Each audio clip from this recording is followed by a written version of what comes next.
what a wonderful, wonderful treat we have today. Again, for those of you who are just joining in, my name's Dave DeWalt. I'm the founder and CEO of NightDragon. Good to see everybody, and thank you for joining on a Friday afternoon or Friday morning for some of you as well, if you're on the West Coast or around the world. At NightDragon here, if you don't know, we're all focused on cyber, national security, national safety, and privacy. I always say you got to have a good acronym for everything, CSSP. NightDragon's really focused in on investments and advisory in this market segment. And we've really tried to bring an element of education to our community as part of a almost philanthropic set of goals as part of NightDragon. We think investments and advisories are important, but we also think the mission's as important. And as a part of that, we've created what's called NightVision, which is kind of a fun event. You'll see I have a darker screen than the General has here in a minute, but we really have a lot of fun, if we can, with a whole series of public-private partnerships, which is one of our core themes. For those who don't know, I serve on multiple advisories. The General has way more experience than I'll say in a minute, but we have a lot of public-private partnership focus at NightDragon, as well as education and information around leadership. And today I'm really, really excited to bring one. If you haven't seen our following events, this is now over 50 events we've had with NightVision. So a lot of different events, sometimes online, sometimes in person. We have a really big event coming up at RSA. For those who are coming, 300 plus people, Innovation Summit is called. And we'll be having a lot of government personnel, CEOs and CISOs coming together there as well. But it's a real treat to be here. And I'm really excited to introduce our guest, General David Petraeus. Thank you, sir, for joining us. I see you're coming live from your home. Is that a real fireplace behind you? That is a real fire behind me. I was teasing him because I sometimes put a fake fireplace digitally on the back of mine for my fireside chats, but you're coming live from your home. Where are you at today? We live in North Arlington, Virginia, just across the river from Washington, D.C. Awesome. Well, thank you, sir, for joining.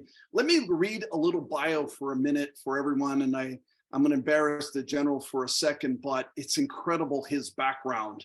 And, you know, I'm always proud to have leaders on here, but this leader is like no other, in my opinion. And incredible story, the son of an immigrant who was a sea captain, came from the Netherlands, a son of a librarian. And his father served in World War II as a sea captain of a Liberty ship. We'll talk about that in a minute, but incredible background and motivation. Obviously going to West Point and graduating with honors and distinction there, you know, really creating an incredible career as an Army Ranger, then ultimately serving 47 years for our country and for our nation, which is an incredible honor as well. He's the only person in Army history, by the way, I got to read this, it's incredible. Only person in Army history to be the top graduate of both the demanding U.S. Army Ranger School, and we got to talk about jumping out of planes and helicopters in a minute, but also the U.S. Army Command and General Staff College. He's a PhD from Princeton, which is incredible. Has had 6 appointments to teach universities all over our nation, and just an incredible. He's also 6 consecutive commands as a general officer, 5 of which were in combat. Incredible as well, including obviously the surge in Iraq. The U.S. CENTCOM, U.S. Central Command, in command of our coalition forces in Afghanistan. Retired, was also the director of the CIA, which is incredible as well. And you got to hear some of these awards. Named one of America's 25 best leaders by U.S. News. Runner-up for Time Magazine's Man of the Year. Time 100 selectee. Princeton University Madison medalist. One of the Foreign Policy Magazine's top 100 public intellectuals in 3 different years, 4 Defense Distinguished Service Medals, the Bronze Star Medal for Valor, 2 NATO service medals, combat action badges, the Ranger tab, and I like this one, the Master Parachute and Air Assault badges. That one you're going to have to teach me some courage on, sir, in a minute, but incredible. But here's 2 that I loved. You threw out the first pitch and at the World Series, and you did the coin toss for the Super Bowl. Okay, which one was more fun of all those things? Well, the coin toss is a heck of a lot easier. If you throw out a first pitch, and I insisted on doing it from the rubber on the mound, not, the grass, you better throw a strike or you're going to live with it for the rest of your life. And thankfully, that was what happened. So you actually threw a strike? You threw a strike? You bet I did. Yeah, no, I was in DC at the time. The event was in Tampa. The Tampa Bay Rays were in the World Series. And so they invited me down there. And so we went to the Washington National Stadium. They opened it up for us. They'd already been eliminated. And I threw from that mound a number of occasions to practice for this, especially because I did it in a full uniform. I thought that was appropriate because it's, all that you have the colors of the 50 states behind you.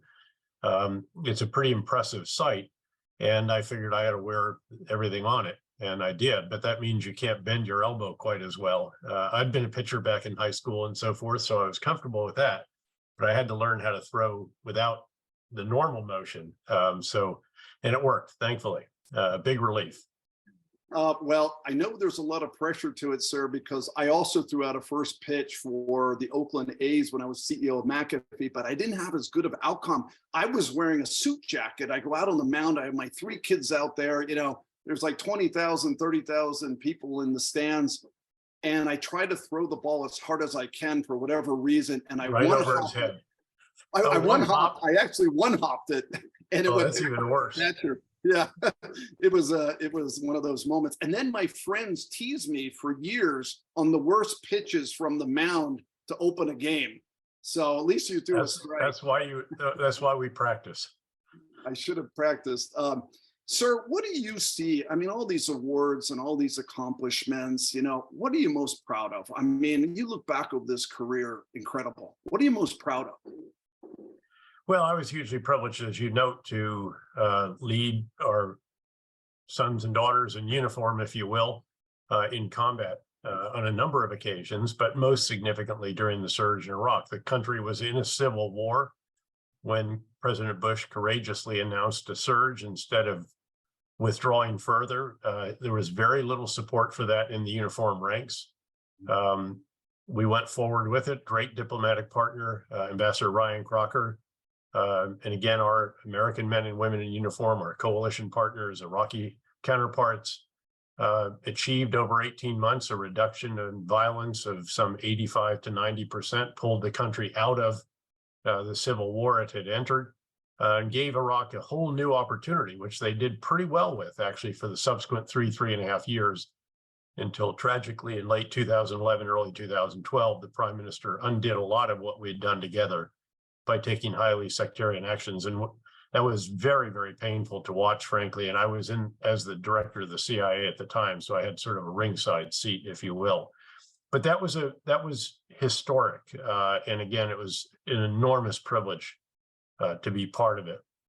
There's one other as well. You mentioned Ranger School, and I was very fortunate there and prepared for it very, very assiduously and was in great shape and all the rest of this stuff. And I was the number 1 in the class and won these other awards, but there was one that was given for a combination of all things of your land navigation skills and record, because you did a lot of land navigation in those days. This is all before GPS and so forth. And your peer ratings. And the peer ratings are, of course, what your fellow Ranger students think of you. And it's hard in some ways to be sort of the number 1 and also to be seen as a good team player as well. And that's really what it was a measure of. And I got that award. That was particularly meaningful, frankly, because I tried to compete hard to be the best that I could be. And then also, though, to be the best team player that I could be. And that seemed to validate that particular approach. Yeah, I always feel the same way as a CEO for 22 years, right? It's you got to be a leader, but you got to be a team player, and leadership's a lot about that. And I want to talk in a minute about that too. But sir, talk a little bit about what inspired you. I mean, as you go back to growing up, and was it your father's influence? Like, what wanted you to serve 37 years for our country, which I think is incredible. And I know a lot of men and women do that, but It's a long dedication to it, especially with all the accomplishments that you've had. I mean, what inspired you? Well, I think most importantly was that, like a lot of others, you do what you end up doing because you want to be like people who are doing that. And I was inspired by those who had gone to West Point, U.S. Military Academy, those who were serving there at that time. Keep in mind that I grew up 7 miles from West Point, so our whole community was full of individuals that were connected to West Point in some way or other, and those who were actually at West Point. And we had a lot of our athletic activities would actually be at West Point. So the ski slope that we used when I was in the high school ski team was the one that was actually at West Point. So we had a lot of interface with the cadets and so forth. I had great admiration for them. Wanted to be like them. I wanted to be like Mike, if you will. And in my case, Mike was the individuals that were at West Point and had been at West Point. And that inspired me. I went there. I found that the combination of elements in an individual that they, in a sense, recognized, academic excellence, athletic excellence, and leadership excellence, and the academic or the athletic also general physical focus. So not just, I was in 2 collegiate sports, soccer and skiing, but also general physical athletic capability. And I was pretty good at all of those, actually, it turned out. And that was the essence of the organization in a lot of ways that I then entered as an infantry officer. I served with airborne units a number of times. I went to Ranger School. It's not in a Ranger unit per se. In fact, I actually chose to go to graduate school instead of going to the Ranger Regiment. I was told that I was committing professional suicide when I did that. It seemed to work out okay in the end.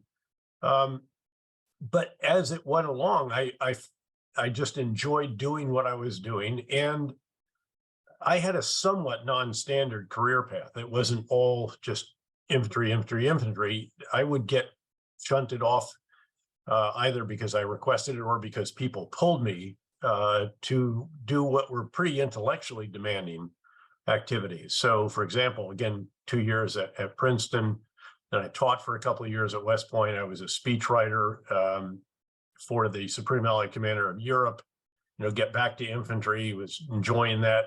So just about when, you sort of enjoyed being under a rucksack again, but maybe something else would be there. Somebody would yank me. So I was the aide and assistant executive officer for the Chief of Staff of the Army, back to, again, infantry, commanded a battalion, Division G3, Haiti, as a United Nations Force officer. I didn't go to the War College. I chose to go to a fellowship at Georgetown, didn't finish the fellowship, went to Haiti to establish that operation. And then commanded an airborne brigade, got yanked to the chairman of the Joint Chiefs office for 2 years. Again, a great vantage point job where you're seeing the most senior military leader in America during a period of enormous activity. And then back to infantry and the 82nd Airborne Division, to Bosnia, 101st Airborne Division, to command it. And then it was command, most of which were in Iraq, the greater Middle East, or Afghanistan. And again, I just found the challenge, the intellectual stimulation, the demands, frankly, it was both rewarding. At times it could be gratifying, at times it could be grinding. But again, I felt that it was a huge privilege, and especially those final commands. When the president asks you to do something personally, generally the answer has to be yes. And I felt very, privileged to be doing what it was that I had been doing. And I felt prepared for it as well because of all these different assignments over the years. And so to sort of culminate your career with doing what, again, you prepared for all along, and keep in mind that luck, and folks would say Petraeus is lucky. I was lucky in certain ways because of timing. There is an element of timing to luck, but luck is really what happens when preparation meets opportunity. And I felt as if I'd spent a lifetime preparing for a number of those opportunities that came along when I was a 2, 3, and 4-star general. Yeah. Incredible, sir.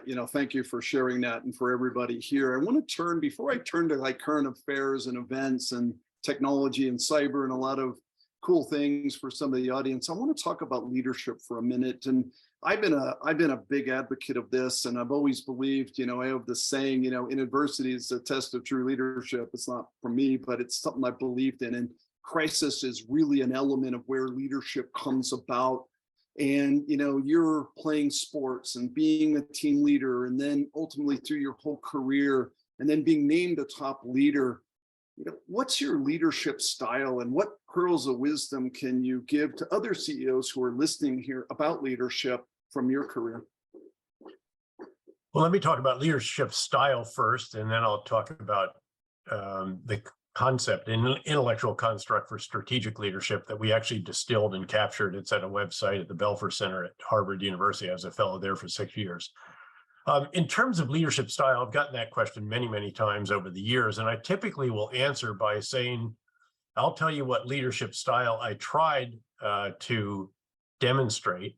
If you tell me what style is required to bring the best out in each of those direct reports that I am privileged to lead, and then of the organization collectively as well. And what I'm getting at there is that the style required for, Second Lieutenant Petraeus, who is a platoon leader in an airborne battalion of paratroopers, say 45 paratroopers, that's a very different style. That's a very visceral, it's very, very physical. It's follow me and do as I do. It's lead from the front.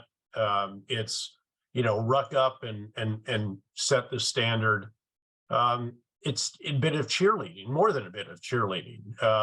It's hooah, it's let's do this thing. That's a very different style from leading a coalition command where you've got, 40 or 50 different countries. There's ego management involved. There's coalition management. You've got elements of all different types of units. And really at every level after that beginning level, the style has to evolve. The style when you're a battalion commander, now you're leading company commanders. You're no longer leading direct troops or non-commissioned officers in the same way, is very different. A brigade commander, now those directly below you, the battalion commanders, are only a few years younger than you are.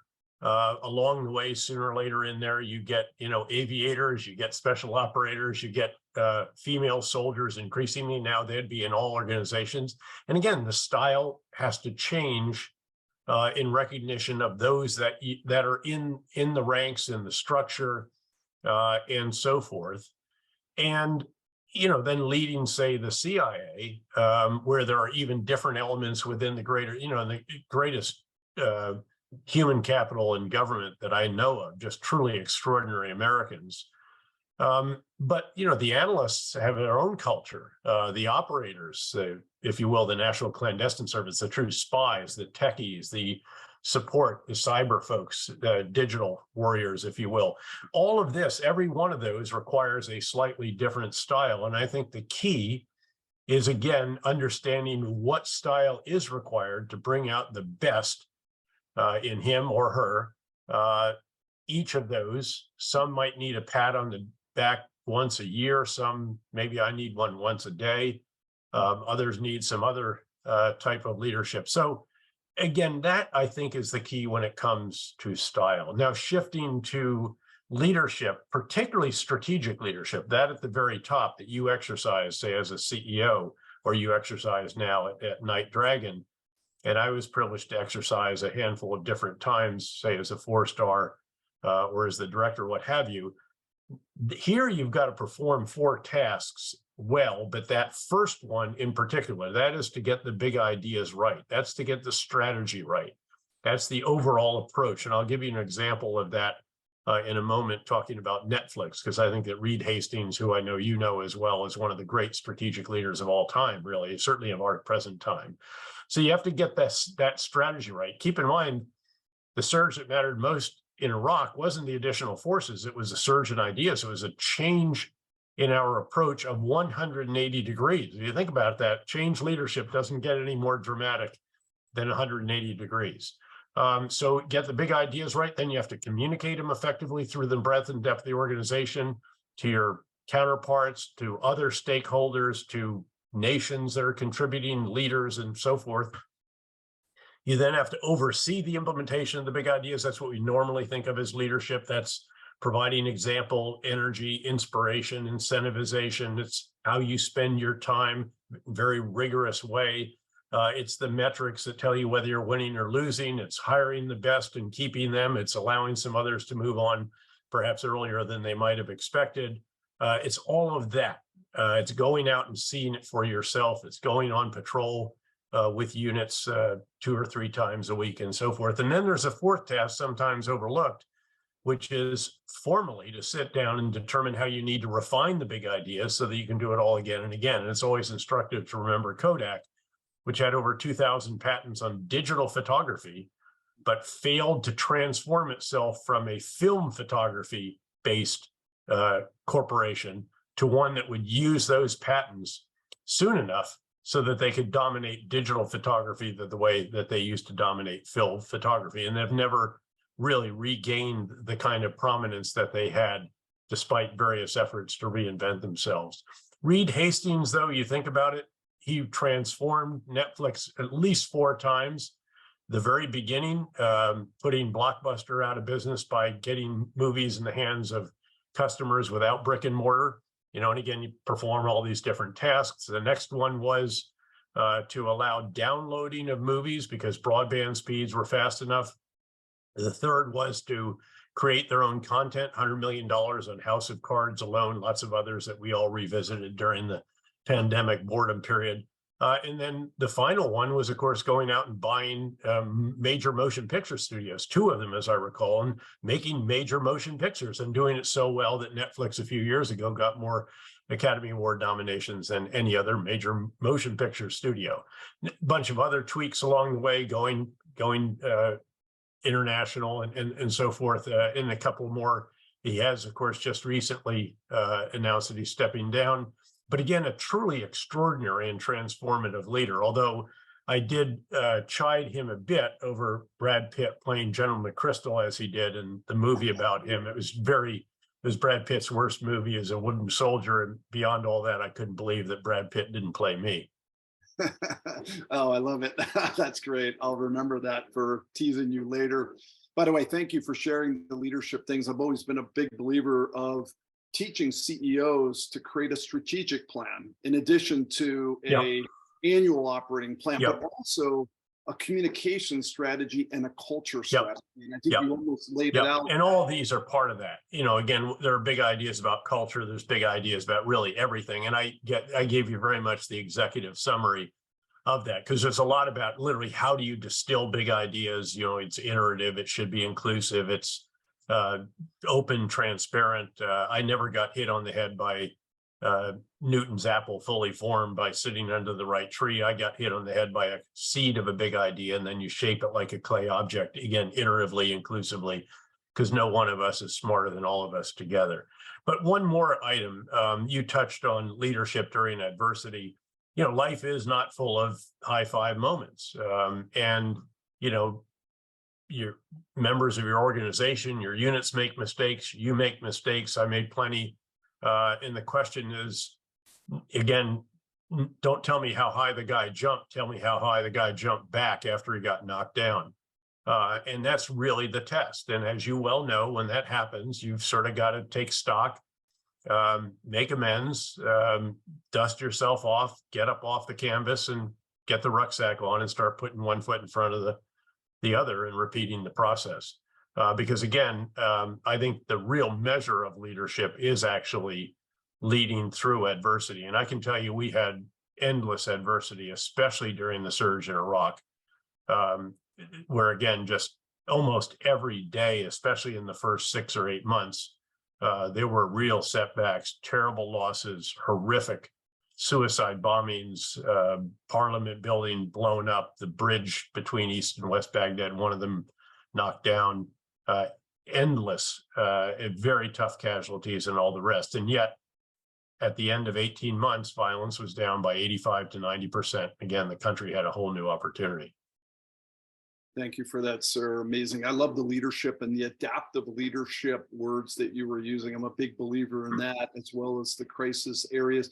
Can we segue for a minute? I want to talk about sort of what you've been up to now, because as I see you, sir, and I love the Reed stories with Netflix, because he's a big sort of hero to me in a lot of ways as well, and big inspiration. But you've had one of the most successful, what I think of, crossovers from government to private civilian as I've seen. And I've interviewed a lot of them here on the show and known a lot as well.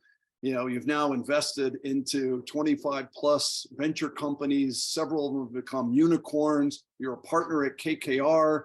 You're a chairman of the KKR Institute. You're on a board with me, which I love and enjoy, called Optiv, where we get to see a lot of cyber trends and things. You're also on OneStream, Sempera. You've got a lot you're doing. I think you're even writing a book. It's coming out soon called Conflict as well. You teach a lot at multiple universities. I mean, what do you see for yourself as part of the private civilian side for a minute? And what are you trying to accomplish there? Is it more for fun and learning, or are you trying to mix mission, fun, learning all together? I know you're doing daily podcasts as well. Like, what's driving you now on the civilian side?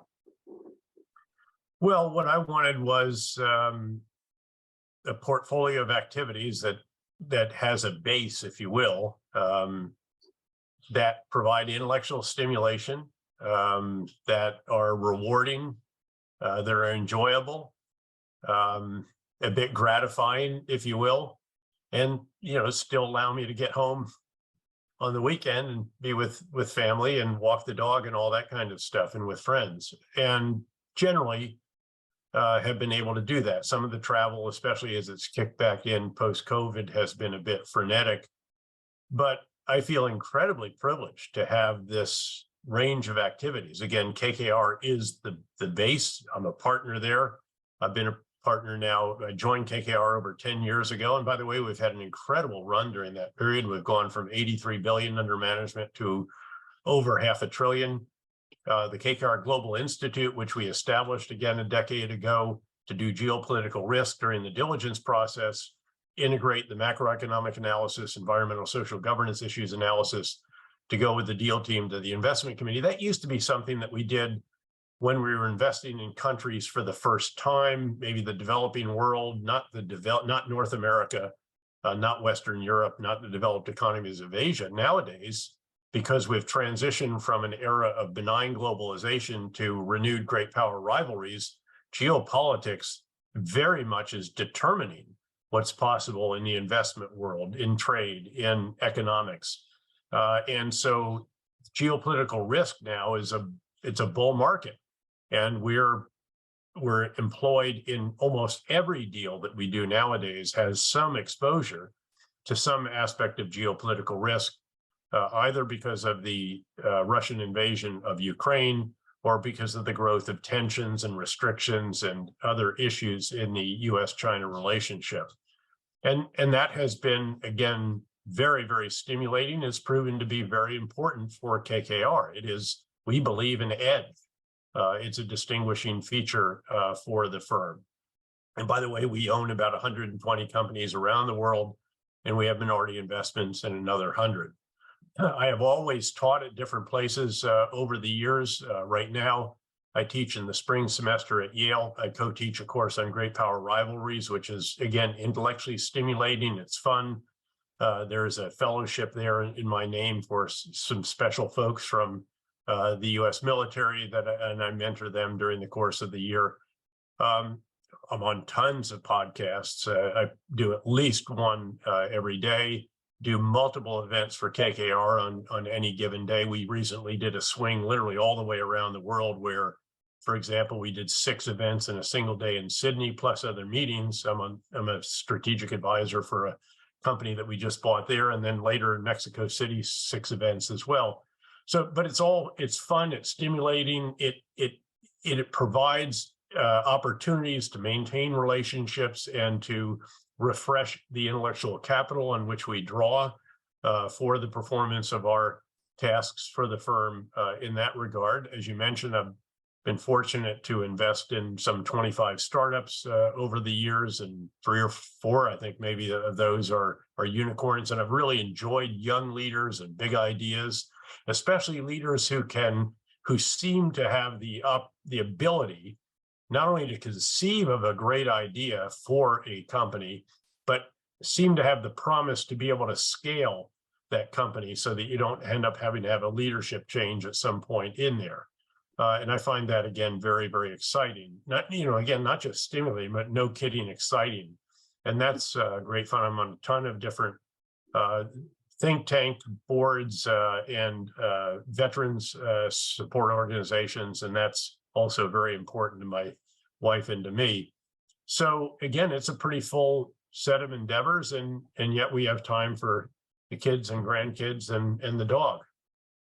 I love it, sir, and true inspiration, honestly. I mean, it's amazing to see. I always say, I always have these 4 H's of my life. It's hard work, humility, honesty, and then hunger, right? Desire to like achieve, and watching you do all these things. And I thought I was trying to break the Guinness Book of World Record for most boards I could sit on in my career. I'm over 40 boards now and chairman of more than 20 companies. But when I hear you talk, I'm like, all right, I got to keep upping the bar.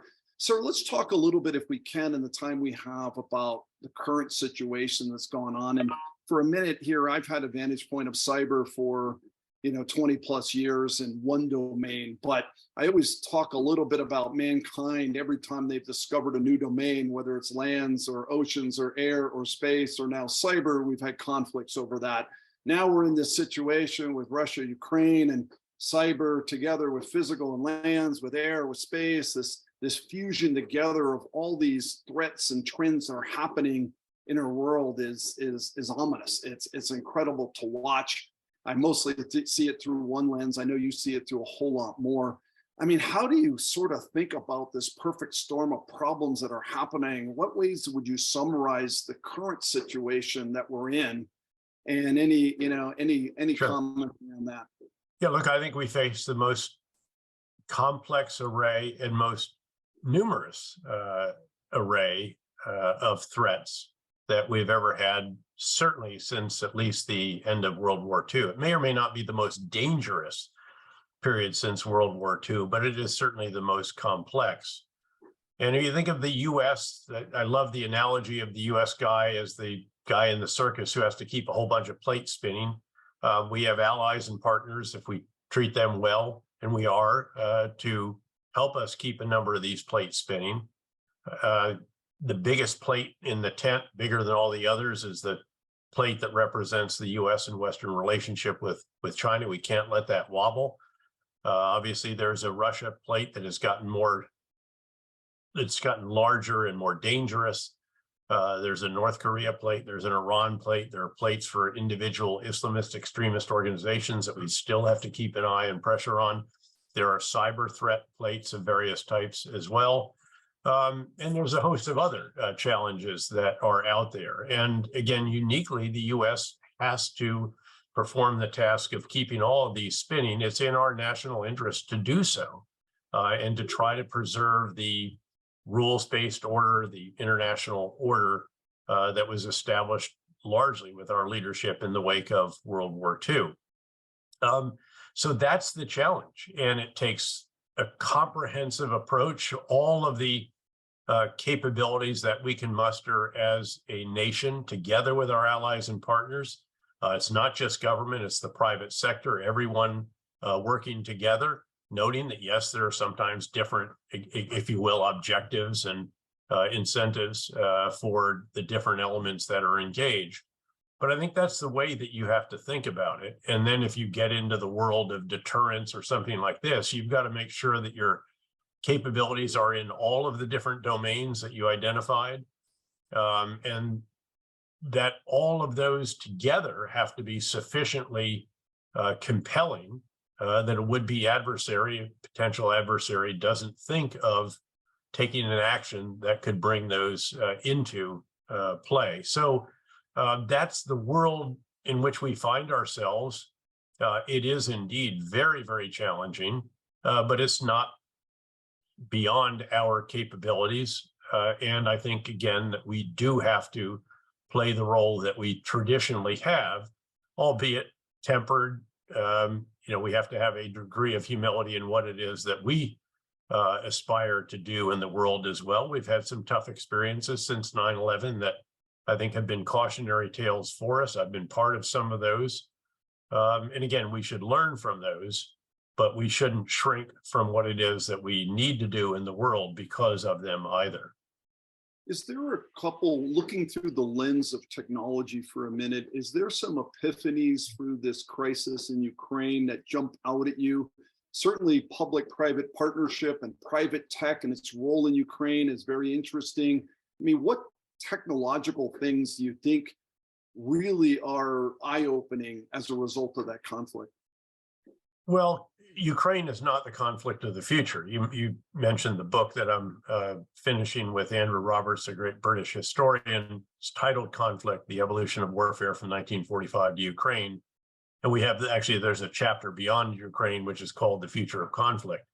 And Ukraine is not the future of conflict. It has some little glimpses of the future of conflict. It has moderately capable drones, but they're not beyond line of sight. They're not linked to satellites or anything like that. They don't have great duration or other capabilities. There are modest range precision munitions that we provided to Ukraine for the multiple launch rocket system. There's a use, sometimes using public-private, of certain capabilities for geolocation or for, just literally using where's my iPhone apps or a variety of other tools. And the Ukrainians, as you well know, are very, very skilled when it comes to a variety of IT tasks. The biggest element of the future of warfare that's actually present in Ukraine is probably just the fact that everyone has a smartphone. They have access to the internet and social media sites onto which they can upload photos, videos, commentary, etc. So this is the first war that has such extraordinary open source intelligence possibilities. And there's a degree of transparency about what's going on in Ukraine that is completely unique.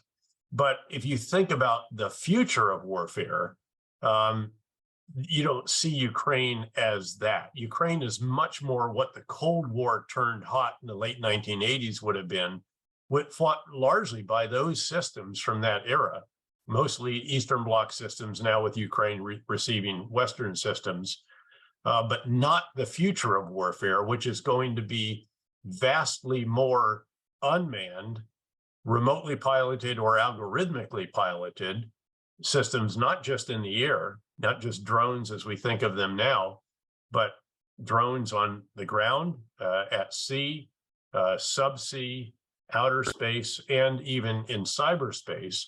And again, as I mentioned, not all of these actually driven or operated or flown by a human, but in many cases guided by an algorithm in which the human in the loop is the person who actually made the algorithm.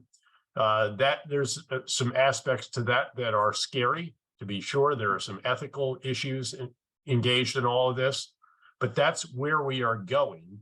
And this will all be enabled by systems, again, the vast majority of these absolutely unmanned, that will be providing intelligence, surveillance, reconnaissance, as well as command, control, and communications capabilities. And that is quite extraordinary. That is very, very cutting edge, but that's where we are headed, again, to a very large number of much smaller capabilities and platforms than the very small number of huge platforms, very heavily manned, incredibly capable, but also incredibly expensive. For example, aircraft carriers, major surface combatants, major aircraft, and the rest of that. Sir, what do you, last question maybe for you as we begin to wrap up here, but this race of technology has been fascinating. You were just touching on it, and now it's all the conversation around generative AI and the power of AI and quantum and what we're starting to see, the art of the possible. You've mentioned robotics in a way, and now power management for counter UAV. You're just seeing this incredible, almost exponential jumps in technology capabilities coming. Is there some areas that you're seeing as like, wow, this one's really a big area that we should be concerned with? Or is there areas that you see that maybe I didn't mention? Like, what do you see technologically with all your vantage points? Well, I see lots of scary aspects out there, and I suspect that other sides are seeing those from their perspective as well. And again, the capabilities are going to be extraordinary. There will come a moment where it will be machine versus machine, and whether that's machine versus machine on the ground, in the air, at sea, subsea, space, or even machine versus machine in cyberspace, or all of the above. And again, because of the speed at which all of this will play out, you're probably going to have to give the machine the approval to act based on what the algorithm and the conditions and so forth have been established to enable it to do. In other words, you're not going to have a person operating the machine, because if you are, you're going to be too slow against the other side's machine. That, again, that's a scary prospect. We have to work our way through that.